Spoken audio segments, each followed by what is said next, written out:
एकादशी आणि पोटभर खाशी. आता हे तर होणारच आहे, पण सकाळी मस्त देवाची पूजा झाल्याच्या नंतर माझ्या पिल्ल्याने असं काय पराक्रम करून ठेवला होता. सगळे देवापुढली रांगोळी मोडून टाकली, फुलं उचलून घेतली. पहिले हा असा कधी करीत नव्हता, पण जसं जसं मोठा व्हायला लागला तसे तसे याचे उद्योग वाढतात. इकडे ह्या छान छान रुक्मा आहे ना, यांना मी रेडी केलं होतं.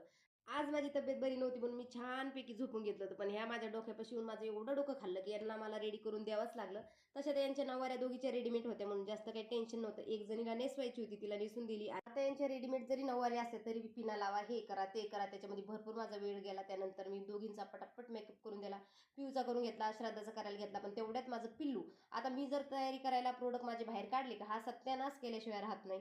आता याच्याकडून प्रोडक्ट घेणं बी मुश्किल होतं. म्हटलं जाऊ दे, तुला जे करायचं ते कर.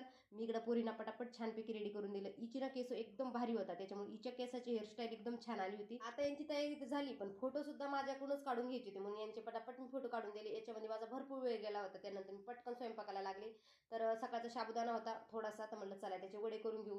शेंगदाण्याची आमटी बनवून घेतली, बटाटे होते उकडलेले त्यांचा शिरा करून घेतला आणि लगेच भगरीचे धिरडे करून घेतले.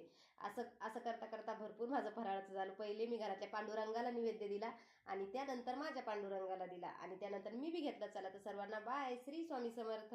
परत भेटूया पुढच्या व्हिडिओमध्ये.